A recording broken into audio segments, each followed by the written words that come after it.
tons of media, like things were going, rapid ramp up.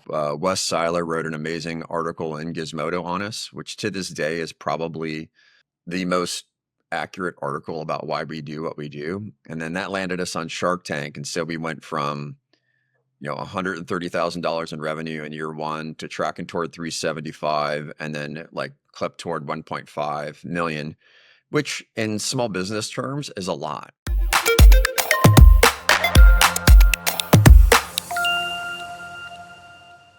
Hey guys, welcome to BrandWidth. This is John Klein. I'm here with Griff, the founder of Combat Flip Flops. We're here to hear great stuff from him. Griff, go ahead.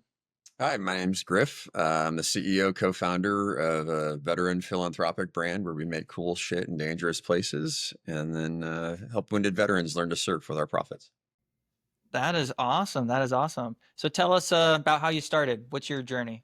Journey started in the Army. I was in special operations. I was in the Ranger Regiment. I did 3 tours to Afghanistan and 1 to Iraq. And what I really saw was that the way that our nation was going overseas wasn't really making things better.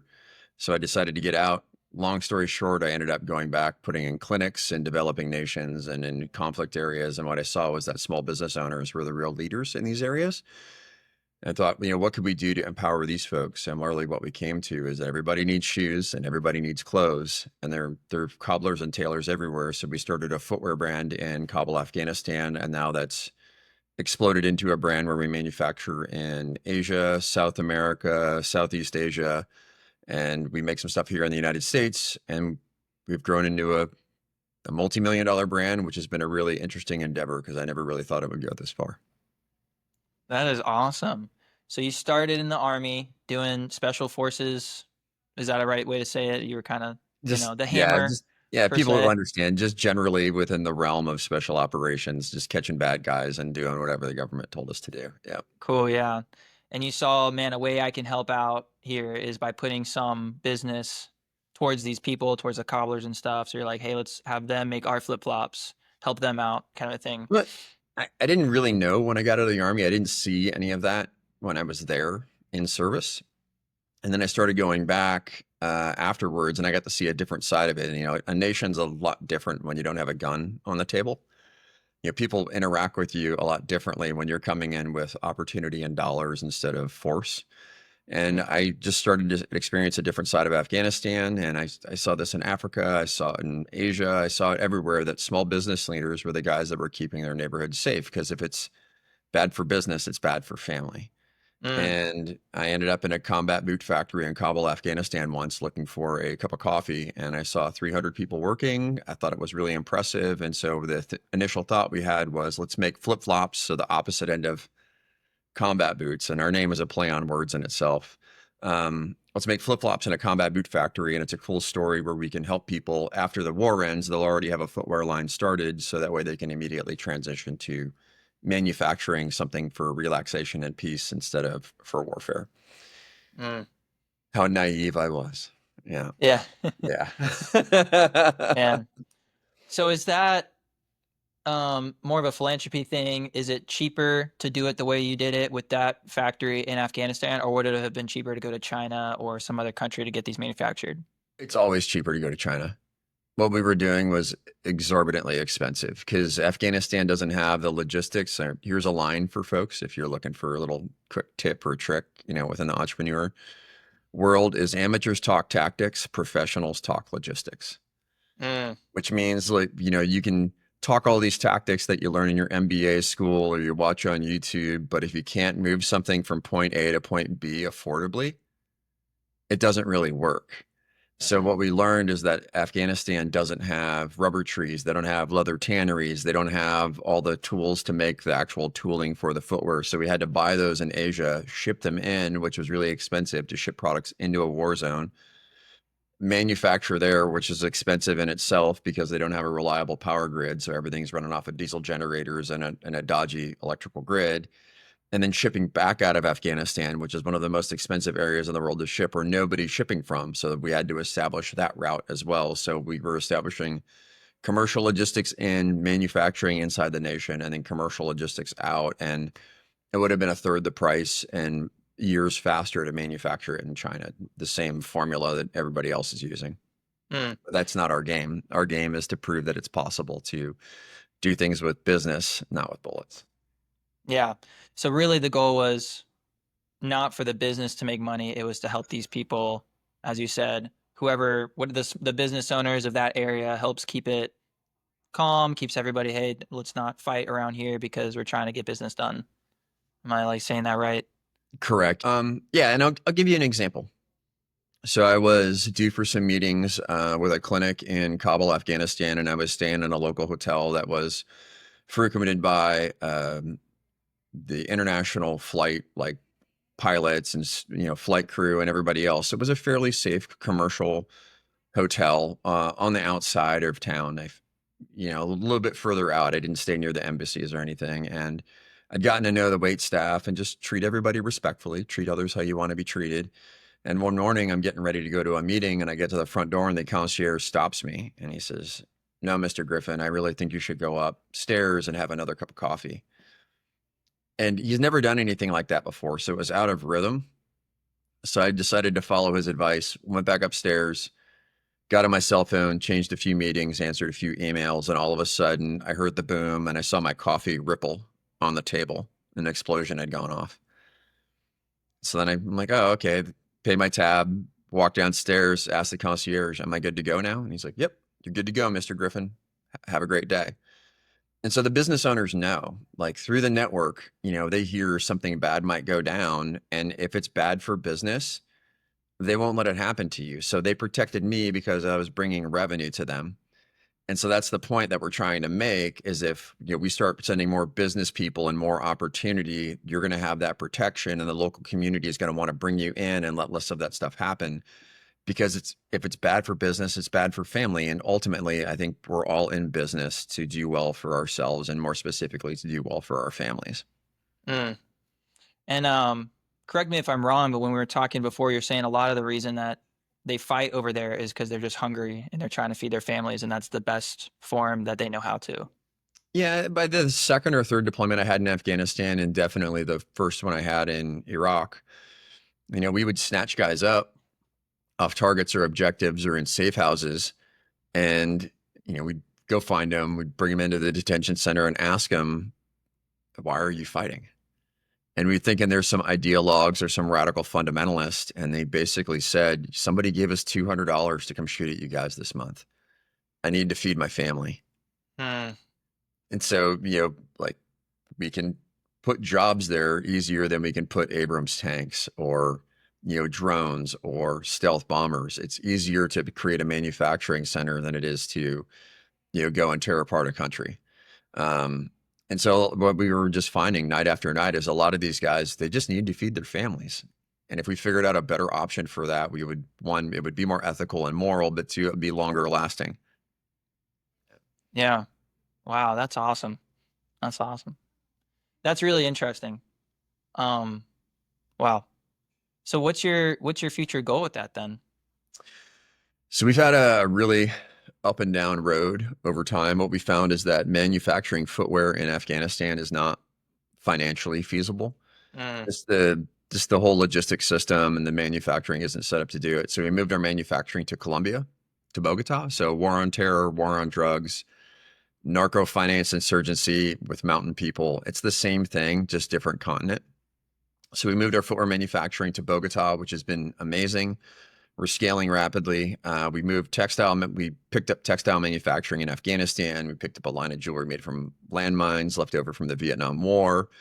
We manufacture t-shirts and apparel, and we've had to change our objectives, multiple times over. We started from nothing. We launched in 2013. We got tons of media, like things were going, rapid ramp up.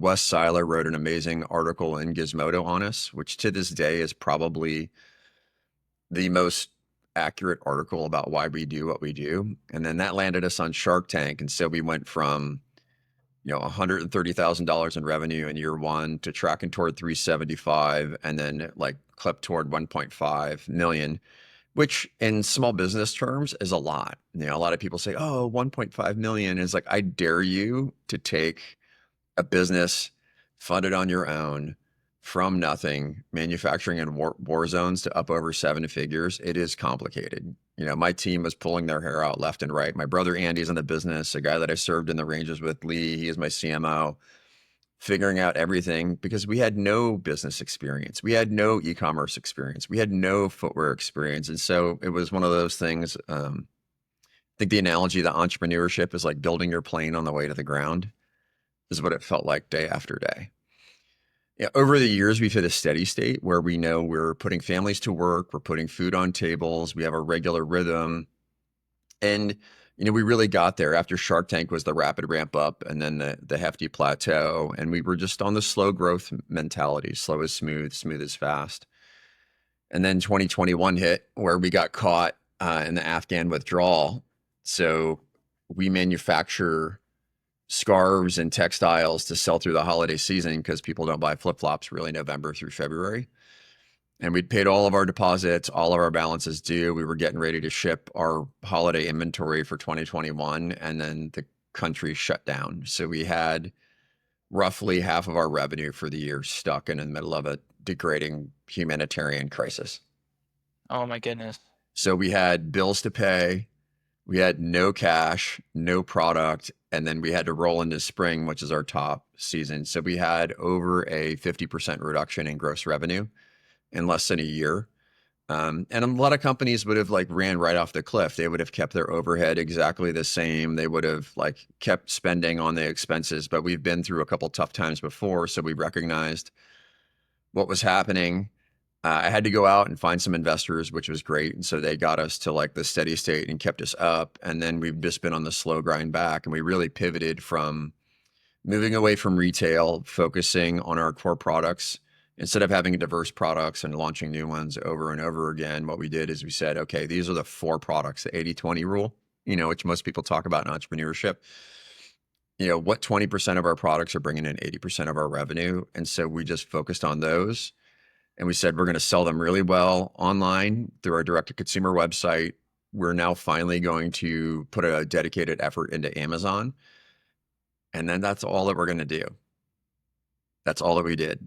Is we just cut everything back. We managed our lives. We didn't stress out. We didn't freak out. And then we did nearly 100% growth in revenue. 2022, we had a record year last year, 2024. And so it's just slow as smooth as fast. And I think we discussed it on our prep call, but there's a lot of business fundamentals and mechanics that a lot of people overlook in today's e-commerce world that allows you to do that. That is awesome. That is really cool. Tell me more about Shark Tank. What do you think when you got that opportunity, and how did that affect you?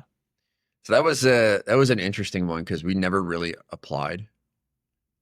You know, one of the producers read the article in Gizmodo and called me at like 11 o'clock on a Tuesday or a Wednesday. And I didn't answer. It was from LA. So I finally picked it up and he says, hey, my name's Max. I'm a producer from Shark Tank. I read this article. I'd like you guys to apply. And I'm like, I don't watch TV. And only I'd seen Shark Tank a couple of times. And really what it looked like was really rich people smashing down on, you know, guys with good ideas and embarrassing them for entertainment value. So I really wasn't into the show. It's like, yeah, I don't know. Next morning meeting, because we have morning meetings every morning. And I told my CMO, Donald Lee, and he's more media conscious. I said, yeah, this producer from Shark Tank called me last night. I told him, no, we're not going to do it. He says, you call him back. You call him back right now. You tell him we're going to apply. Do you know what the Shark Tank effect does for companies? So that was really interesting. So he sent me the application. I filled it out, and there's these like a couple pages of questions and answers, and there's these huge paragraphs where, you know, you can fill in your response. And I might have made it to the end of line 2 on like 1 or 2 of the sentences. I was just really direct on what we do. I answered the question directly and I sent it to him, and he calls me back 30 minutes later. He's like, this is the best application we've ever received. Can you cut a video? Screw it. I'm going to harvest your stuff off the internet. I'll make a pitch video for you guys. So the producer was really into it.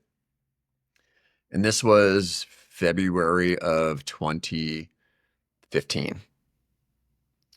So we recognized, I now started to realize the size of the opportunity that was in front of us. I called Eli Crane, who's now a congressman. He was running Bottle Breacher, and he was on a couple seasons before. He was a Navy SEAL. So I called his company. I'm like, hey, my name's Griff. I'm from the Rangers. I need to talk to Eli about Shark Tank. And the dude called me back like 30 minutes later and told me the ups and downs and how it works. And then I called a few more folks who had been on, and they were kind enough to answer my call and give me the download. And then the opportunity really started to present itself to us. We started to understand the magnitude of what was about to happen. We decided we were going to drop all marketing efforts. We weren't going to do anything other than train for Shark Tank for 2 months, because now we had to film in the middle of May or June. We were filming in June, so this is April. So every week we had pre-production calls with the producers, and they're still whittling people out. I think the math on it is that like 55 to 60,000 companies apply every year, and they whittle down to about 250 to pre-production, where they're having the weekly calls with folks. And out of the 250, they whittle down to 200-ish. They fly down 175 companies. They film 150. And out of those 150, about half of those get deals on air. So about 75 companies per year get deals on air, and half of those companies close through due diligence. So out of 55 to 60,000 companies, 35 companies actually sign paperwork every year with sharks. That's the math. So the statistical like grind that we were going for, we were really trying to thread this needle and get it out. And we looked at it and we treated it just like a ranger mission. We watched every episode. We profiled all the sharks. We saw the responses they liked, they didn't like, what they were into. We measured the distance between the first door and the second door, how many steps were there between the second door and the third door, or the second door and the mark, and we set ourselves up a rehearsal zone and we went after it. And we had our investors pose as sharks. And we did this for 2 months straight. And then we flew down there, got the deal, and bounced. Right. That was like, I went in, we had our upper limit. We went in at a funny story. Like we were going to go in at a like $1.4 million valuation. Like it was like 4 to 5x. It was $1.5 million valuation. So it was 5x, estimated revenue. So it was high, but not unreasonable. And right before, we're like, literally they're putting the makeup on me to go in, and Lee and the producer who got us in there is like, I really think you should bump your valuation. I really think you should go to 2.5 million. And I was like, okay, like paper, rock, scissors for it. And he's what? And even the makeup artist kind of stood back and like was like, are you serious? And I paper, rock, scissors the producer for our valuation right before stepping on stage, and I lost. Mm. So we turn around, we step toward the door. My business partner, Lee, he looks at me. He's like, what are we going to do? I was like, man, we stick to the plan. Let's go in at our regular valuation. Let's go.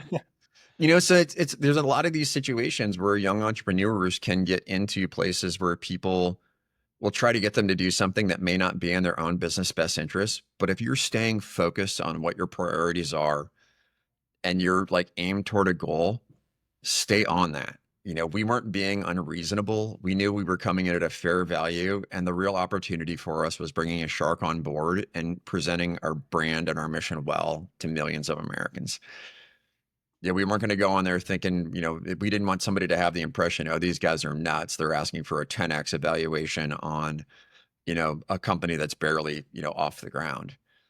But if you're doing it, so we went in there, we pitched, we did our thing. It was a good time. And then I set my limits as like, I was willing to take anything over $1 million over $800,000 in evaluation. So I was willing to go like 2.5x on our gross revenue. So if they would have offered me a deal over that, I was going to take it. And I think the first valuation came right at our lower limit. And then my rule in business, and here's another point, is if you're in a negotiation and somebody throws out a number and it's within an acceptable range, politely ask for 20% more. It's not overwhelming, on either side. And then that leaves you some room to negotiate. And if you get 10% more, you get 10% more just for asking. So my rule is generally when I'm in a negotiation, if somebody throws out a number, if I'm buying something, I'll ask for 20% less. Or if somebody is offering me something, I'll ask for 20% more. Right. So it's just an easier way to have a difficult conversation that may lead to your benefit just for asking. If you don't ask, you don't get. And so we asked and we got, and we left Shark Tank. It was awesome. It was great. Yeah. Oh my goodness, that's awesome. So not only the deal, how did the deal help you out, and then also the media? So that brought a whole new series of problems because we were going to be on the veteran episode, and Veterans Day is in November. So we filmed in May and we built inventory toward airing in November, and November came, November went, no episode. And that's at this point in time, we had our pricing, factoring in retailers. So every retailer wants keystone margin. If you're going to compete with Chinese companies in a physical storefront, those dealers, those storefront owners need 50 points or better in margin. So for us to have 50 points or better in margin, just say for example, like our flip-flops cost to manufacture delivered to our door is $25.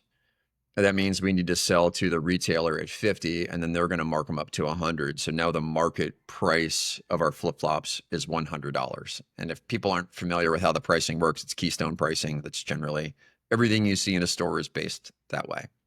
Less groceries. And that's the way our pricing was. And our e-commerce wasn't doing well because we were priced so high. We didn't have the brand positioning to really fetch that value, that price out of our products. Our dealers weren't buying. The Shark Tank deal wasn't coming through. Our revenue was down. And so after November came and went, we had all of this inventory going into a holiday season and nobody was buying. And we said, screw it. The retailers aren't buying. They're not listening to us. They're still buying nothing but Chinese brands.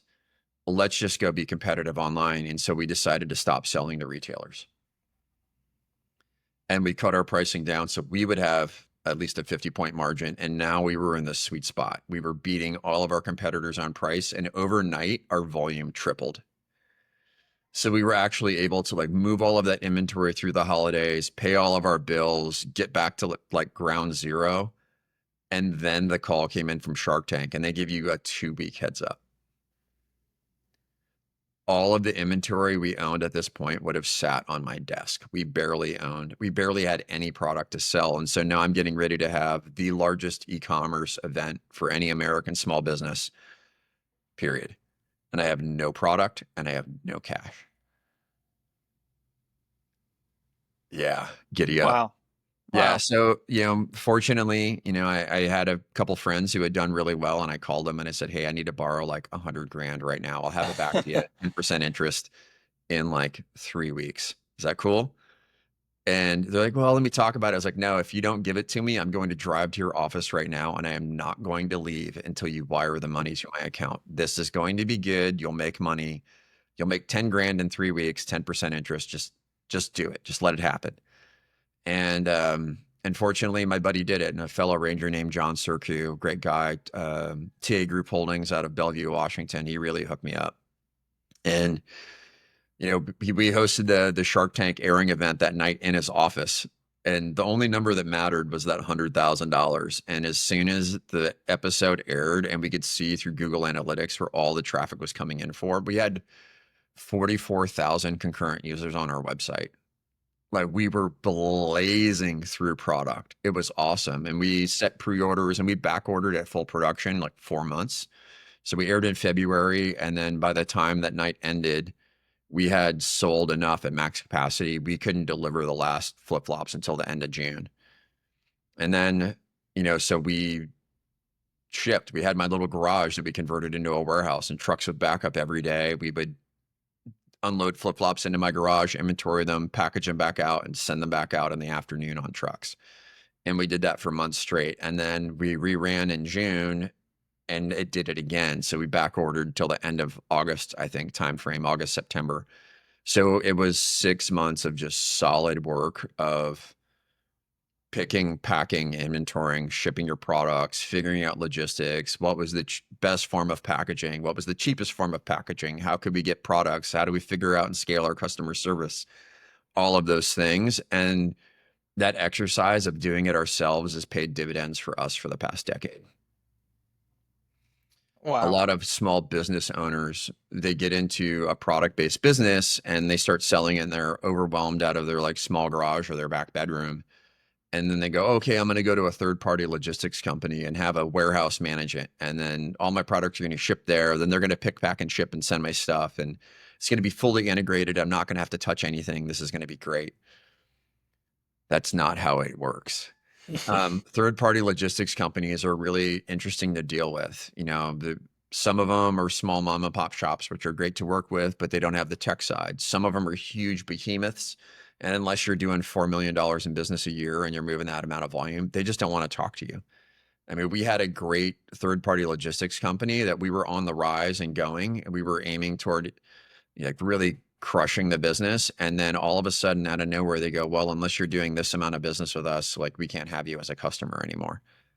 So we lost our third-party logistics company that was actually efficient and working well for us. And they cut us off because we hadn't yet reached their minimum threshold and we were tracking toward it, and they weren't even willing to play. So we have to shift again.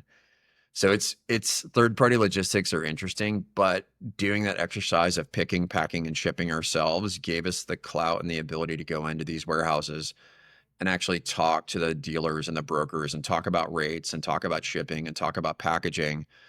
So that way they're not absolutely taking advantage of our small business. Wow, that was a lot of gold right there. You just dropped a lot of gold. And then you did a TED Talk too, right? Yep, I did a TED Talk. Did that kind of give you the same? Did you sign up for that? Was it kind of the same thing? TED heard about you and they called you up, or? I got invited down to Nike, of all places, to go give a talk on veterans in business. And when I was in there, just kind of briefing, what we do as a company and why we're around, one of the participants of the conference came up to me and says, "Hey, I'm hosting a TED Talk. Would you want to speak at this conference?" I was like, "Well, that'd be cool. I've always wanted to give a TED Talk. That'd be rad." And the nice part about TED is they actually hire like speaking coaches to send to you. So Mm. they help you with your talk, and they send a coach, and you get to work with them back and forth. And the coach showed up, and in the same way that I had diagrammed Shark Tank, I had diagrammed TED Talks, because there's a lot of documentation of how to make a good TED Talk. The wave, the story curve. Joseph Campbell's heroic journey, and how do you represent that? And so bring them up, bring them all the way down to feel like it's perilous, they're never going to get out of it, and then show them how to get out, and like the good that comes with a lot of work and I staying feel in. like that's what you just did to me with that whole Shark Tank story. I was like with you. I was like, oh my gosh, and then Yeah. so you're good at And that now. that one was a tough one to write. There's a lot of heartache and pain that goes into our mission, things that we've seen, things that we've witnessed. And how do you communicate that to the standard American consumer or person who feels like they want to help but don't know how? I think, generally over the last 20 years, Americans have become apathetic to the wars and the heartache and the pain overseas, and they don't know how they can do anything. And so how do we present our mission as a way to help in some small way? And that's what we do, is we just try to show everyday folks how they can help in some small way while getting a badass product that you feel proud about wearing. And I actually wrote the TED Talk here on the island of Hawaii. I wasn't living here at the time, but a buddy took me hunting, and I parked down in a field where we were out hunting one day. And then all of a sudden the ideas started coming in, and I started scribbling down my TED Talk. And 2 weeks later, just went out and crushed it. But what I will have to say is that the TED Talk is like just one of those slow creeps. It wasn't overwhelming volume of business. It's like a sale here or there. It takes a special type of person to want to sit down amidst the media of wars and celebrity drama and XXX on YouTube to actually want to take 15 minutes and watch a TED Talk. It's a very unique person who does that. We're thankful for them. And it's given us clout over time, because we do get a lot of haters. We get a ton of haters Mm. on the internet. Like For what it's, way? oh no, oh, make them in America. You guys are, Mm. blah, Oh, blah, right, blah. Or, these right. things are made in China. Why are they $60? Crap. Just people want to complain before researching. And so what I can just do is just copy the link to the TED Talk. It's like, hey man, in case you're wondering, our business is a little bit different. If you're willing to spend 10 minutes, I think you might change your mind on your comment. And I just drop the link in there. And that's a much easier way for me to do it than sitting around and stewing and telling somebody to F off in comments in social media. Because we are that company. If you step into our comment thread and you're a jerk, you will mirror it back to you. So, but it's healthier for me just to drop a TED Talk link. Mm-hmm. So, Less stress. I like that. Man, that's awesome. So you guys, COVID hit. How did that affect you? it was interesting because we got invited to speak at the World Peace Conference in Seoul, Korea in January of 2020. Oh, And wow. because we are a global manufacturing business, we do watch international news. So we saw this stuff coming late October, early November, around the world, like all the trade notifications, things are going on. We started getting early warnings of stuff that was happening.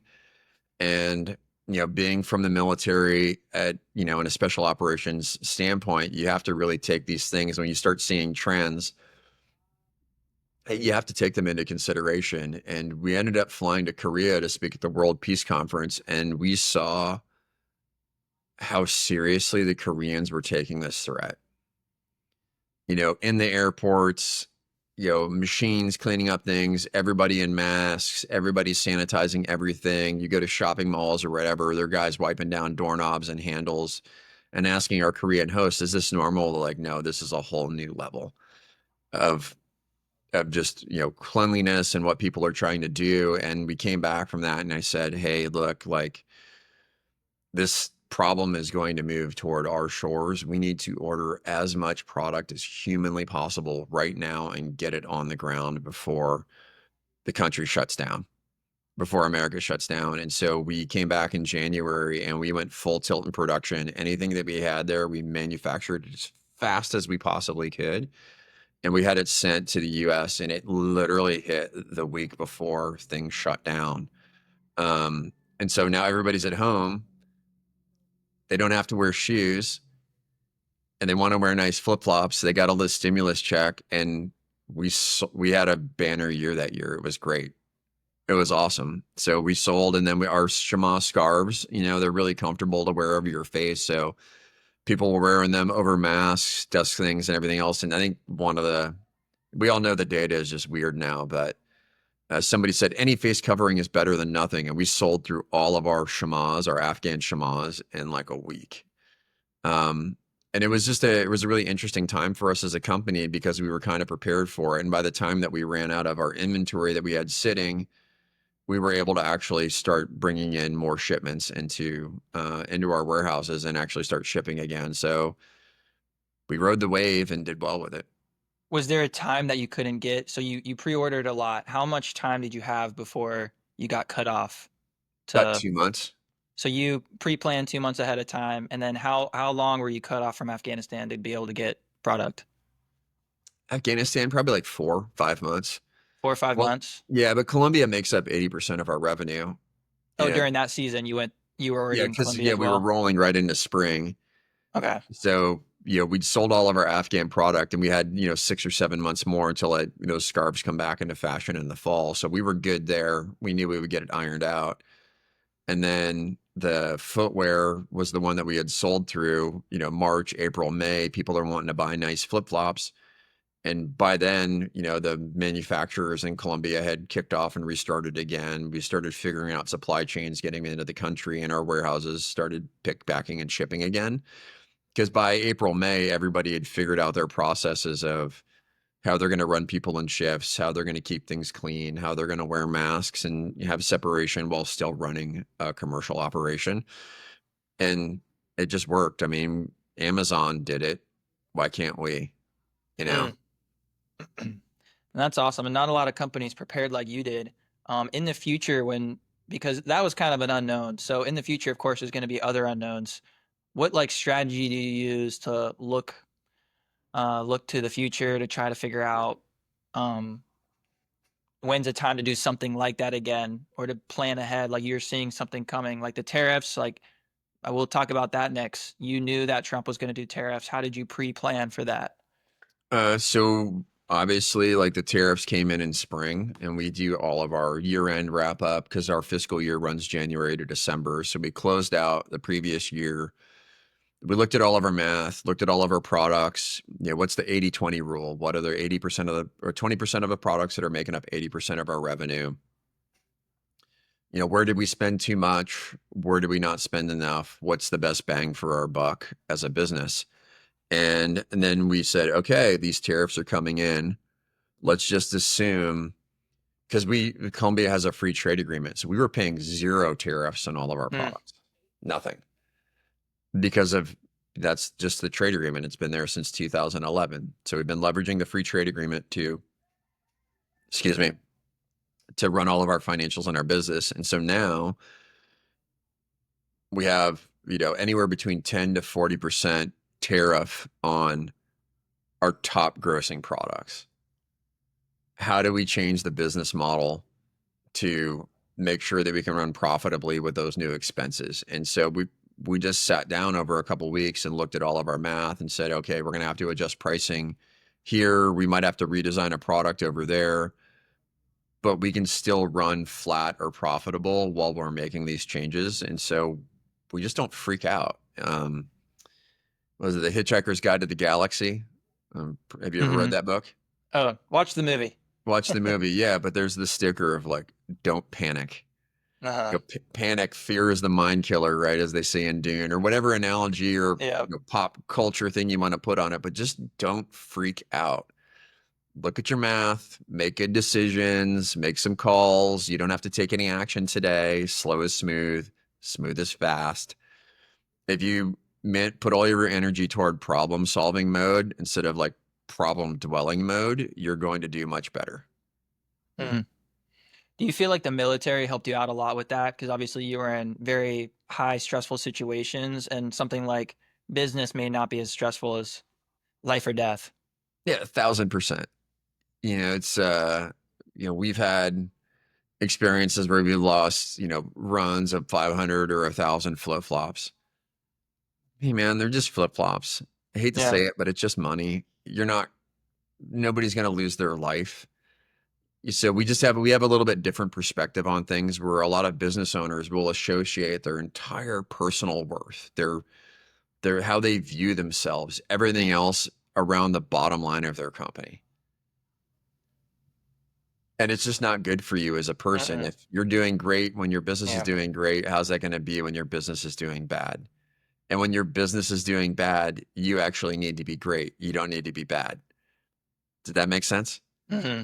Like, Yeah. so what happens is when most guys start failing in a business, they start feeling like they're failing as a person. But that's the time you really got to, throw the cowboy boots on and cowboy up and get it done. You got to be focused. You got to be a good leader, provide purpose, direction, and motivation in the least amount of words possible, and get everybody on your team who's focused on their problems, shift their mindset to get them focused on the solutions.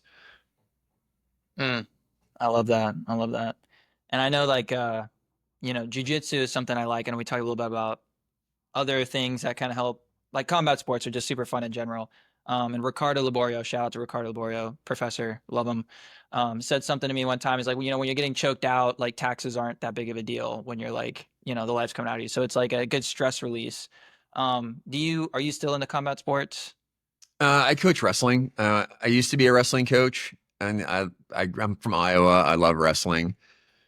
I've never really gotten into jujitsu. I like Krav Maga a little bit, but yeah, I'm not into combat sports. But I understand your analogy. Yeah, when you're getting Yeah, choked out, but taxes really aren't that important.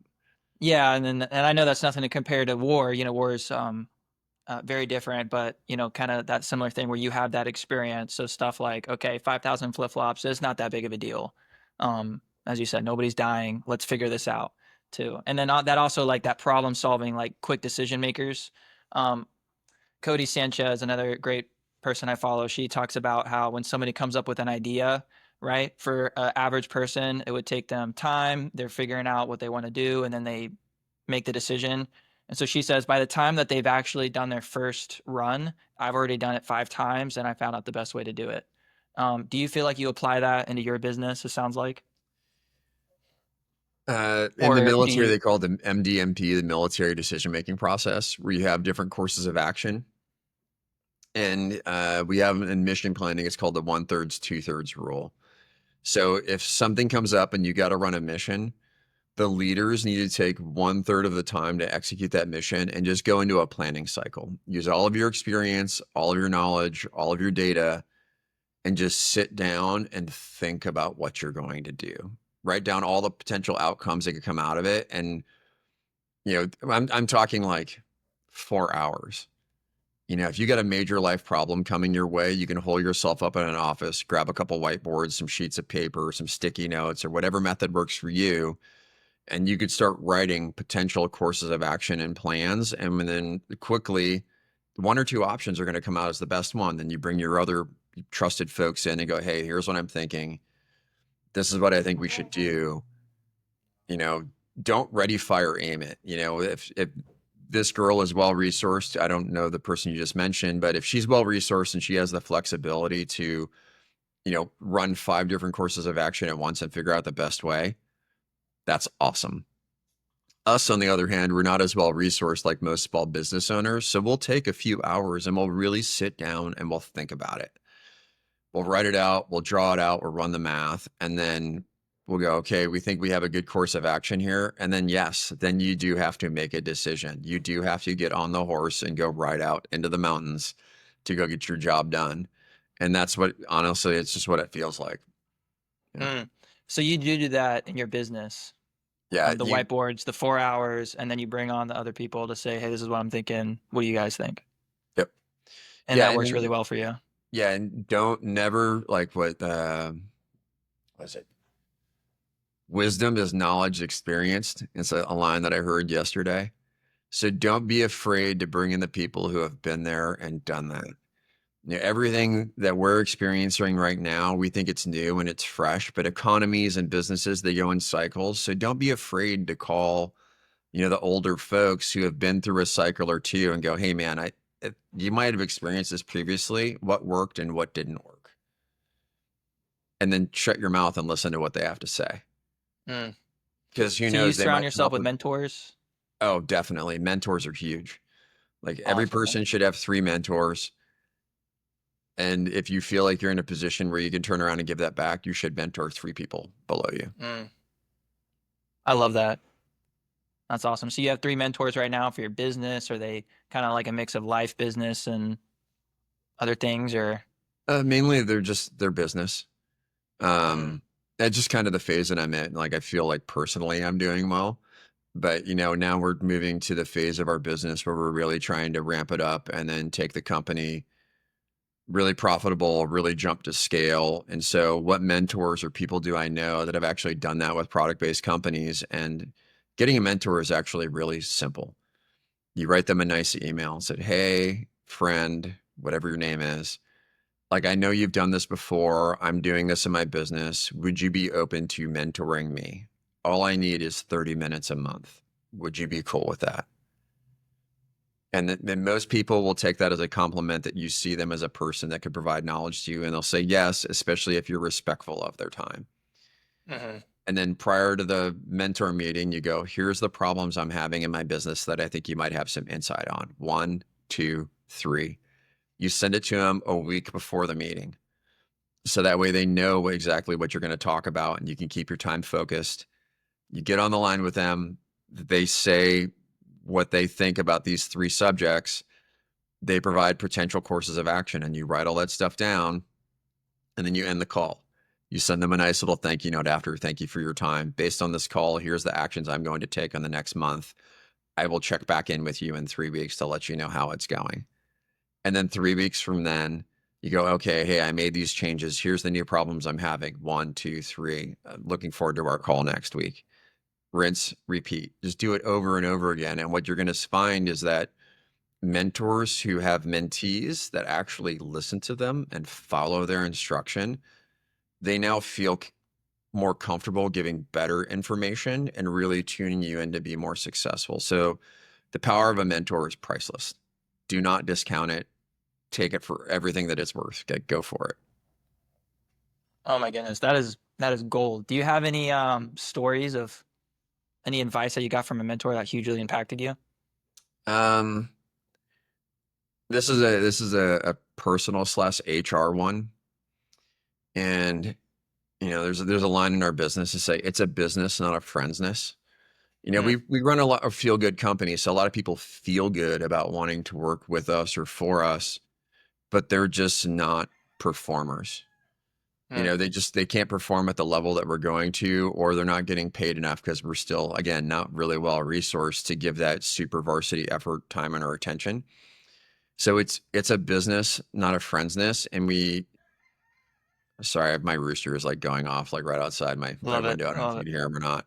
I can. Um, I got but chickens in my backyard too. Okay. yeah.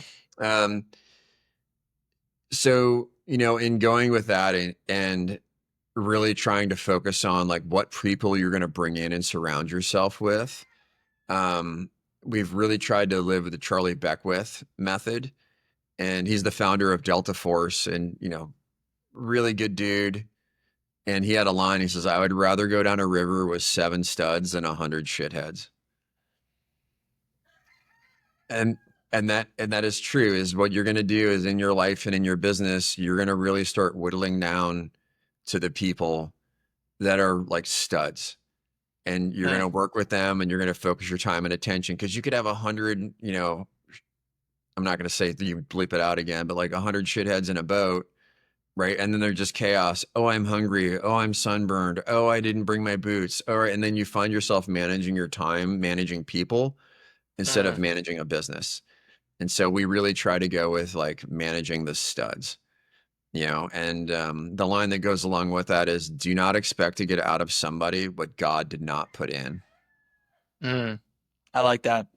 You know, I, uh, you could think somebody would be great in the, accounting department, but they're a marketing person. They enjoy video editing and mixing cool music and taking cool shots, and then you're expecting to put them down in front of a spreadsheet and thrive. It Mhm. doesn't work. Like, Mhm. don't expect to get out of somebody what God didn't put in. So you find your studs, find out what they're good at, send them on their way, give them the fullest opportunity to fulfill that purpose within their life, and you'll really see them blossom, and you'll see your business blossom. Mm. How do you go about, what is your strategy for finding studs? Man, it's just tough. They just seem to like find their way. I Yeah. I I don't know what it is. Maybe it's manifestation, maybe it's that woo-woo stuff.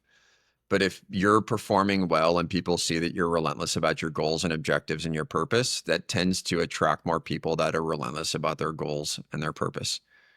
And then when you find each other and you resonate, you go, "Hey, you want to come work with me?" And then they say yes, and then you've got your person. That's the only way that I can really describe it. There's no secret sauce in that. When you get a person like that, how do you vet them? Because there's a lot of talkers. Uh, You like a 2 month kind of, we'll see how it goes, buddy. Or Here's you're the like, hack. no, I like You the want to personality. We're gonna go for it. you want to know the hack? Tell me, please.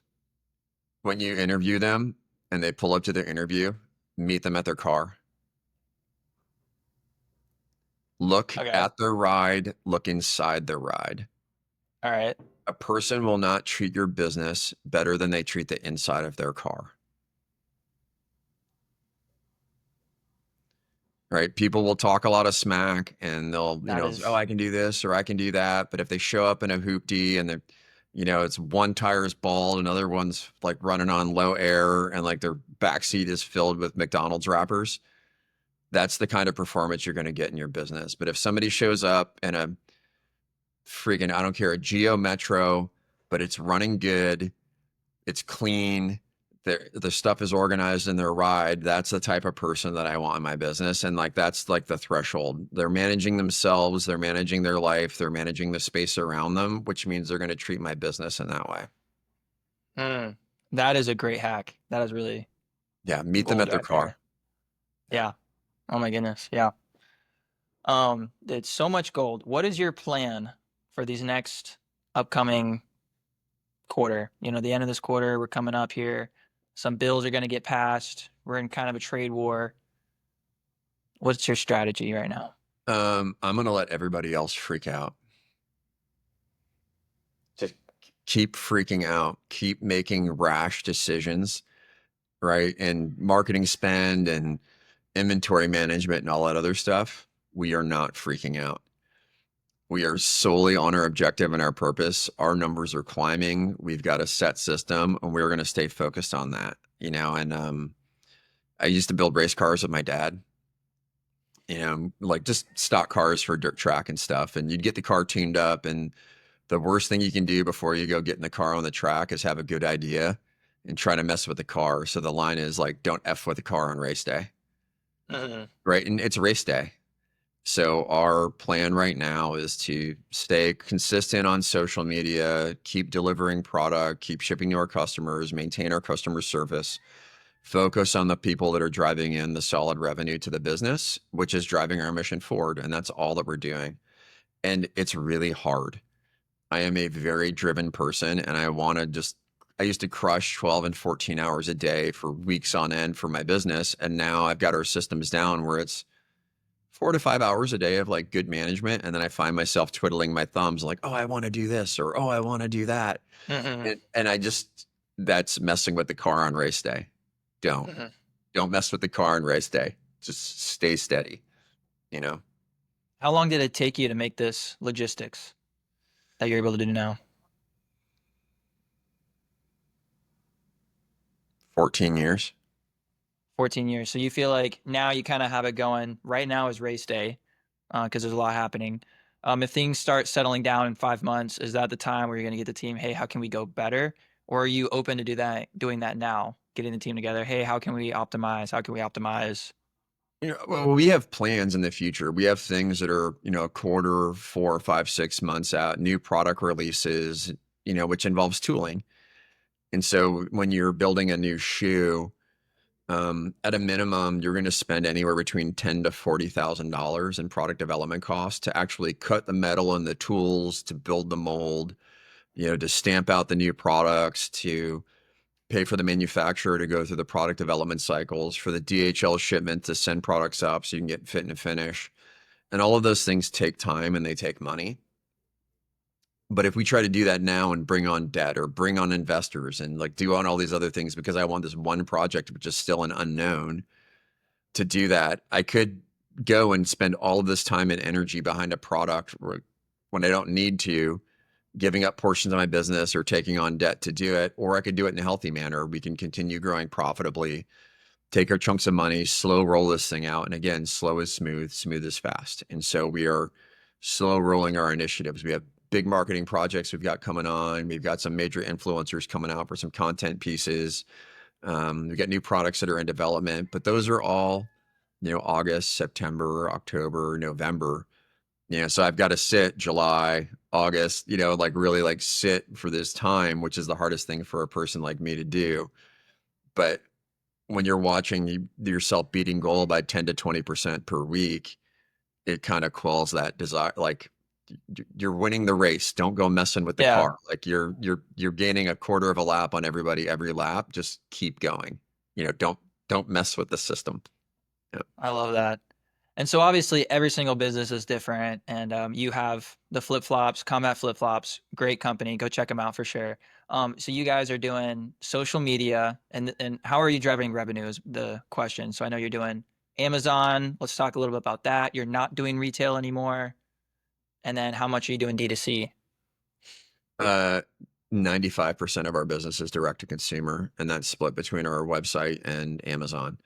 And Amazon's been great for the fact that I fought it for years, but really when I think about how I purchase and this, consumer shift happened during COVID, when everybody started buying more off Amazon, it did, or they started buying more online, and that was to our benefit. And so we give great first time purchase discounts on our website. So our products are affordable to start. And if you're a new customer and you say, hey, I get 20% off my first purchase, they have a lifetime warranty.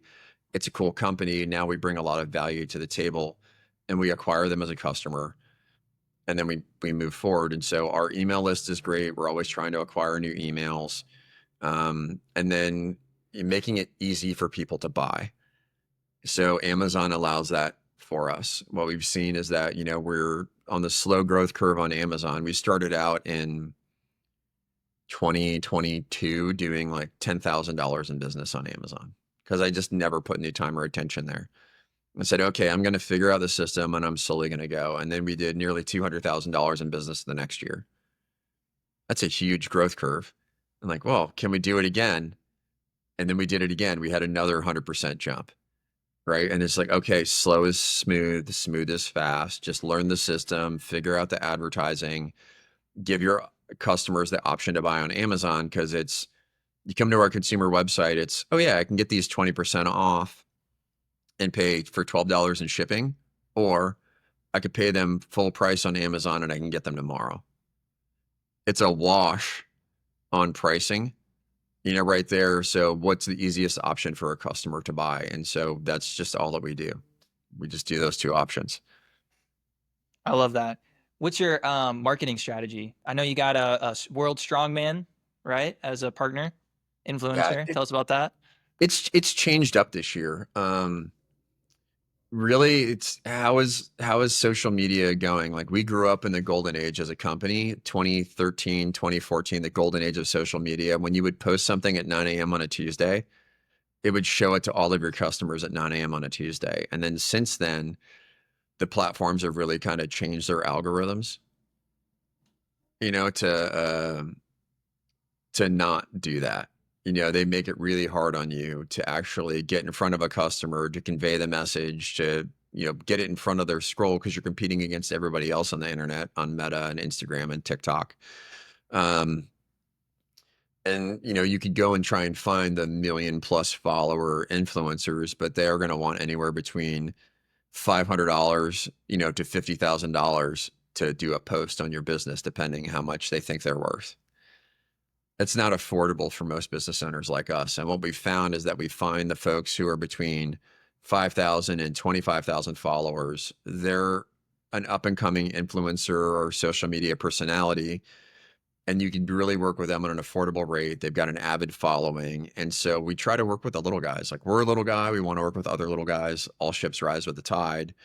And that's what we do. And fortunately, we've got some big influencers that have really come on in the past year or so, but the little guys are the ones that make the wins. As they say, hunt elephants, but survive off rabbits. And that's just what we're doing. I love it. I love it. So you guys is like marketing spend that's going towards Amazon, and then you're doing organic social media, but you also have these influencers connected. But most of your, say, marketing spend is aimed towards Amazon. Right now it is because it's generating the highest return on ad spend for us. Mm-hmm. As a small business owner, everybody looks at, cost per thousand. So CPM, they look at cost per acquisition. They look at, click rates and like cost per click. They look at all of those metrics. But for us, the one that really matters is return on ad spend. For every dollar that I spend, how is this driving people to convert and coming back?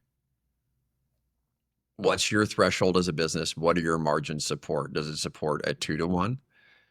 For every dollar that I spend, if you have a super high cart value on a high margin product, do I get $2 back? So if I spend $50 in advertising, did I sell $100 worth of stuff? We have a lower cart value, so we have to have a higher return on ad spend. So it's like for every dollar that I spend, I need to make 3 to 4 to 5 to 6 back. And we gauge our marketing efforts on the return on ad spend. If you were an investor and you were to give your investor manager $1 and he hands you back 3, and you find another investment manager and you give him $1 and he gives you back 15, which guy are you going to keep feeding dollars to? Right. And that's what we found is we found that Amazon, like, the more money we give them, that it keeps coming back within our tolerable margins.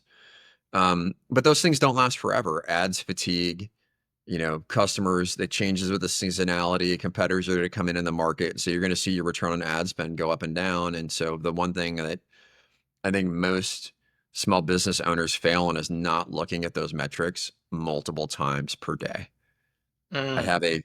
It's right up on top here on my bookmarks bar. What do my campaigns look at today? And I look at them on a 1-day, a 7-day, and a 30-day trend multiple times per day. And if something's bad, it's really simple. Click, turn it off. Stop spending money behind stuff that isn't earning you money. If it didn't work, that's fine. You'll make 99 ads and one of them will actually work. Fail cheap, learn fast. Don't get so committed to the creative that you're willing to bankrupt your business over it. Don't. Mm. I love shooting cool commercials. We did an ad where we got the Red Bull Air Force, and we did a Santa Claus commercial where we got, Luke Akins flying in a Santa Claus costume with a whole bunch of, other guys in a flying V behind him, like face painted like reindeer, wearing camo, flying through the air in the Pacific Northwest. And that shoot cost me probably about $2,000 to put together. Luckily, I'm a skydiver and I got some good friends. We were actually able to do it and go out and have some fun. You know how much money that earned us? How much? Zero. Like the conversion on it barely made anything. It was good for it was Really? cool. No, nothing. People didn't click on it. They didn't share it. Nothing. We did a cool limerick like Santa was an airborne ranger from the depths. Like it was a really cool commercial. Yeah. Nobody clicked on it. What did you We post do the one commercial on? ad with our AK-47 and big bold letters says, "We don't pull out" across the top. That ad went That's great. crazy. Oh my goodness, It yeah. literally dragging the PNG onto a white background, typing some font on the top and making it look ugly, and then posting it as an advertisement, and it worked. That's beautiful. Other people would have gotten so creative. Oh, this is so beautiful. This is such a cool shot. I'm going to go spend more money advertising behind this, and then you'll run out of money. Mhm. What's actually returning for you marketing wise? I love that. So right now, your strategy of don't touch the car on race day is focusing on Amazon, doing what you're doing right now, and then when things start changing, maybe people decide they don't want to buy stuff on Amazon anymore. They'd rather buy it directly from the website. Then that's when you're going to be like, okay, let's mess with the car. Yep. And I mean, we're constantly tuning it up. Like, how can we do it? How can we come up with a new product or a new design or something that's going to get somebody to click into the website so that we can retarget them again? Are we going to do a giveaway? Like, we've got a big giveaway scheduled. I built an A-Team van. You're probably not old enough to remember Oh the yeah, yeah, the A-Team. 18. So I Yeah, have an baby. A-Team replica van, but I turned it into a drift vehicle. So I put a nasty LS motor in it and put a cool rear end and a drift Oh brake and a my roll gosh. cage and race seats on it and cool lights and a cool paint job. And like the thing rips and we're going to give it away. Wow. Right. So it's like, hey, for every dollar that you spend, you get a chance to win this van. Right. So Mhm. there's like different things that we've got going on that are going to come, but you're constantly trying to acquire users. Like emails are the best thing. Emails and now text are the best thing a small business owner can acquire. So that way, when you do come up with new cool products, you can send it directly to people who are already into your brand, who just want more from your brand. I love that. You said a lot of really good quotes. What is your favorite quote? Or maybe one or two? Mm. I think the one for most business owners is amateurs talk tactics, professionals talk logistics, and then failing to plan is planning to fail. Mm, I love that. I love that. What is and this is kind of an opposite question to that. What's the worst advice you've ever heard and why? Take as much time as you need to think about it. We can just edit out the pause. Oh yeah, totally. When it Think comes about down it. to bad advice, um, yeah, I know this is going to be counterculture right now. Don't try to be too inclusive. Like, oh, you need to be more inclusive, right? We are a special operations brand called Combat Flip Flops. We put funny memes and we make dirty jokes that are like, acceptable, like, junior high school level. Like, it's fun. But as soon as you try to go after a, soccer mom from Iowa, your brand doesn't resonate and you're going to try to change up your marketing and everything else. So when people say, oh, you need to be more inclusive and do this, like every time I go to a military conference and people tell me, I've never heard of your brand, our market is so big. We've only even scratched the surface of people that are into our branding and our marketing that we're Mm, just staying in there. I don't feel the need to diversify out beyond our market because there's so many people that are within our target demographic that I don't need to be more inclusive right now, I guess. So the people like, oh, you need to be more inclusive and change this advertising for X is like, no, I don't. I need to really stay focused on my core customer, give them what they want because there's millions more of them out there who've never even heard of us. So how do I reach them? mm, that is awesome. Let's talk about learnings. Are you self-taught? Your military background? What about books, podcasts, education sources? I remember when I was in Iraq, we served with some other special operations units, and I caught a guy reading a book once, and um, I was like, "What are you reading?" He's like, "Oh, it's a business book." And here's this like top tier special operations guy reading a business book, and it's like, "Oh," he's like, "It's on our reading list." I was like, "Well, can you give me that reading list?"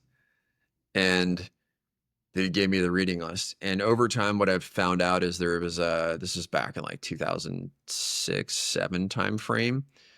I think it's called personalmba.com. But the whole concept of it is if you read these 100 books or understand the core concepts out of these books, you're going to have the equivalent of an Ivy League MBA, and you can do it for the price of a library card. I'm not a big fan of higher education.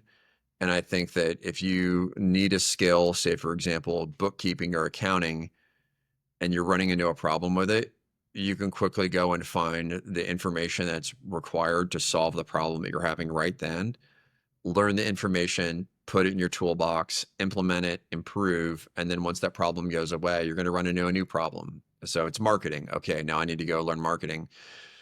At one point in time, like we were into business and accounting and learning all this stuff for investors because we've never brought on investors before. So we had to take that crash course in that. And then when COVID came around, we needed upper marketing. So I did take a couple of courses in film or photography. So the personalmba.com is the one that really helped me along as a self-taught person. And I would recommend it to others as well. Wow, that's awesome. So you read a lot of books, you do audiobooks It's or a paper? mix, like a mix between my computer's actually sitting on a couple of my books right now to get it up. But Yeah. yeah, but audiobooks are the ones that I start, but like you really can't beat paper and a highlighter. Yeah. You just can't. And like I'm not afraid of like highlighting books or things that I need and shoving sticky notes in them and then throwing them back on the shelf. So that way if I need something, I can go pull off that book and go open up to the page that had the notes that I was need for that specific problem, and I can go through my mindset. I can even shove pieces of paper in there. If I made a decision about a business, I can leave myself little love notes where I can go back and look at it later. um Mm. I can't remember, like it's I think in the book Think and Grow Rich by Napoleon Hill, they were Yes. telling the Love that story book. about Henry Ford. And Hmm. Henry Ford got pulled into some court hearing where they were trying to get him on his business, and they kept asking him questions, trying to disprove his intelligence by asking, well, how many soldiers did George Washington have, when he beat Cornwallis? And they were just asking him all these like rote questions or facts that he needed to. And he just stops the lawyers and he says, look, guys, I run the biggest auto company in America. I've got a box on my desk, and you have to imagine like this is in like the 30s or the 40s, and it's got a whole bunch of buttons on it.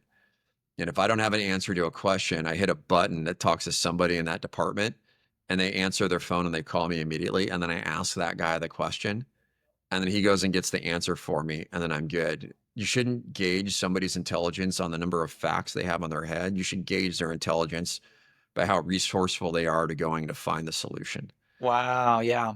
Yeah. And I love that. Think and Grow Rich, amazing book. And the way that you explain that just then is phenomenal.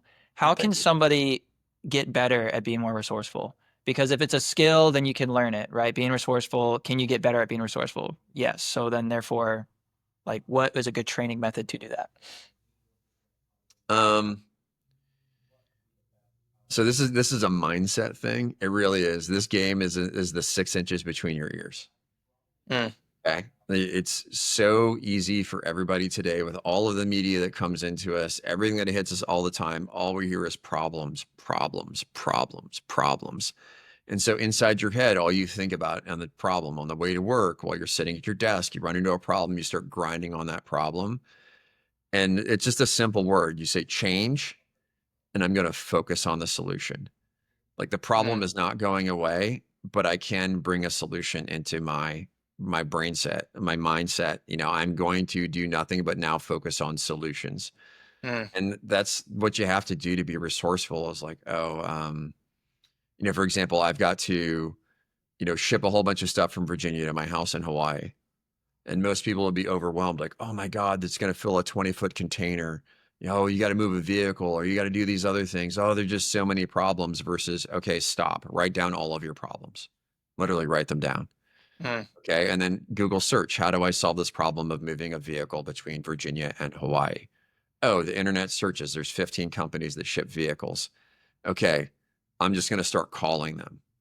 Right. And the problem with most people not being resourceful is that they just sit there and mill on the problem instead of actioning potential solutions. Stop thinking about the problem, start researching and actioning solutions. And it's muscle memory. Mm. The more times you practice it, the better you're going to get at it. Mm. Were you always, so it seems like to me that you are really good at not procrastinating. Would you say that's correct? Can you Like you repeat the wouldn't question consider again, please? yourself, you would not consider yourself a procrastinator. I am not a procrastinator. How does somebody get to that level? Because that's a skill, I would say.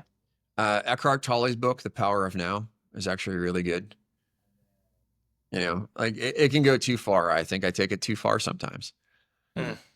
When we're sitting at like a dinner or having drinks with friends and somebody starts talking about a problem or a trip they want to go on, like I'm the first guy that's on my phone and be like, "Hey man, plane tickets are like from the airport are there. Like, we can be at the air we could be at the airport in 3 hours. Let's figure this out. Let's go." Right. So there is too far to it. Um, but if you find yourself that you're spending more time thinking about your problems than thinking about the direction or the goals that you have in life, then you're going down the wrong path, right? Procrastinators, that's all they do is they just think about the problems over and over again. But when you're mindful enough to go, am I thinking about the problem or am I thinking about the solution? And then when you start thinking about the solution, you're going to start taking your first baby steps and doing that. And again, it's just muscle memory. It's a practiced Mm. skill. That's awesome. Yep. How much time in your week? So obviously, like education, good, right? But what you're saying is be more resourceful. So getting stuff done when a problem comes up, you need to problem solve it. Then that's when you be resourceful. Maybe read a book specifically on like marketing. I guess my question would be throughout your week, because it sounds like you work big days. How important is sitting down and getting through a book a week or a book a month? How many hours do you spend a week on educating yourself? Or do you only educate yourself when there's a problem that needs to be addressed? No, I'm always interested in different things. And so it really has to, is it absolutely critical? Is it a skill that I need right now? If so, then yeah, I'm going to dedicate 30 minutes a morning to sitting down with my morning coffee and reading a book, about this and learning something. And I'm not going to beat myself up that I didn't finish the whole book today. I'm just going to like chunder my way through it. Yeah. And that's it. Just slow is smooth, smooth is fast. I'm going to keep saying it over and over again. Slow is smooth, smooth is fast. Would you say that like consistency is more important than intensity? Correct. Yeah. So when I coach people on this, it's called the game changer technique. And so I have my 3 month, my 1 year, my 3 year, and my lifetime goals, and they all kind of follow the same path. You go down the flow chart. My 3 months feed into my 1 year, my 1 year feed into my 3 year feed into my lifetime goals, right? And they change over time, and that's fine. But then you take your 3 month goals and then you just write all your subtasks down on the next page. Like, what things do I need to get done to accomplish these 3 month goals? And there's like, say there's 3 goals and I've got 90 subtasks that are in there. 3 months, 90 days, 90 sub goals. And then what you do is you focus 2 hours in your calendar per day on those goals. 2 hours is not an unreasonable amount of time for you to accomplish the things that are most important to you to move you forward in life. You still can get all your workouts done. You can still manage the family. You can still cook dinner. You can do your laundry. You can mow your lawn. If you spend 2 dedicated hours per day on those goals alone, just say even Monday through Friday, that's 10 hours a week. Over the course of a month, that's 40 hours. That's one solid work week of time that you're spending focused on the things that are most important to moving you forward in life. Be relentless about carving off that time and doing that. Over the course of a year, that's a fiscal quarter. So that consistency and that discipline and that focus will rocket you forward faster than you could possibly imagine. Mm. Mm. Do you have somebody to help keep you accountable, like an accountability partner for stuff like that? Or is this a you on your own personal thing? Like, It's would you me and my suggest own to an personal thing. entrepreneur, be like, hey, you and a battle buddy help each other do this? Uh, for me, it's personal. Like I have accountability partners for a few things in life, but you might be picking up on it now. Like I'm a pretty driven person. Like I have a Oh lot yeah. of like goals that I want to accomplish, and I've been practicing this game changer technique since January 1st, 2017. Every morning I get up, my journal is open to my 3 month, 1 year, 3 year lifetime goals with my 3 month subtasks on page two. There's like boom right there. And then I write down my intent for the day, the quality that I need to cultivate within myself to accomplish that intent.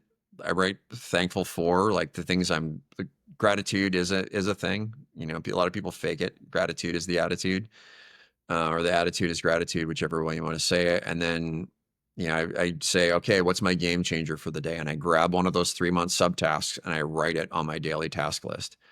And I'm going to spend I'm going to carve off time in the calendar today to accomplish that goal. It might be first thing in the morning. It might be at 5 p.m. tonight. It doesn't matter, but I'm going to get that thing done today. It is going like by the time that I lay my head down on my pillow, that block will be checked. And then I have my to-do list, everything from laundry to charging my cell phone. Like that's a totally benign example.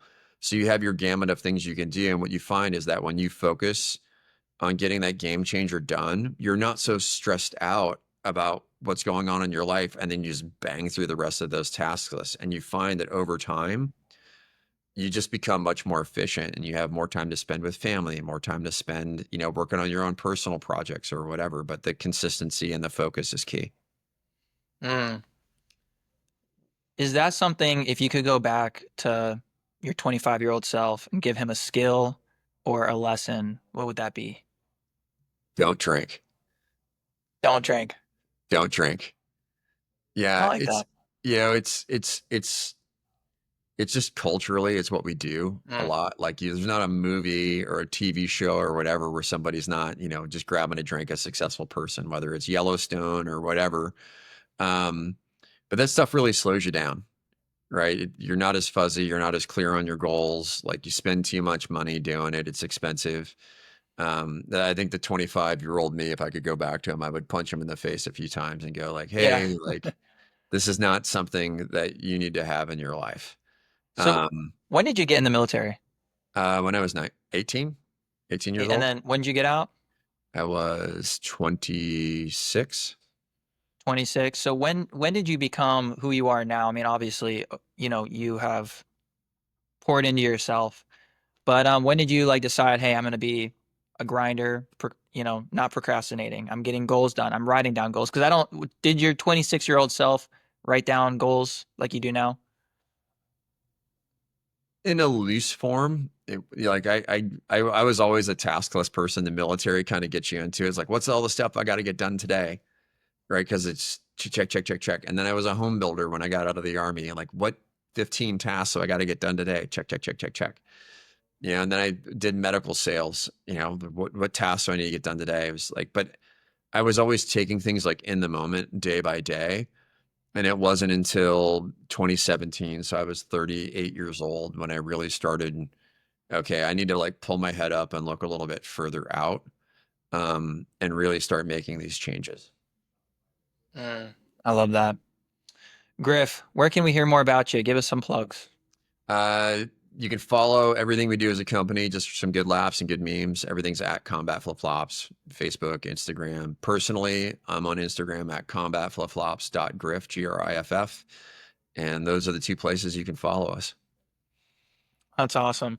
Well, guys, thanks for listening. Griff, it was such a pleasure. This is John Klein with BrandWidth. And if you guys find this content valuable, please consider subscribing.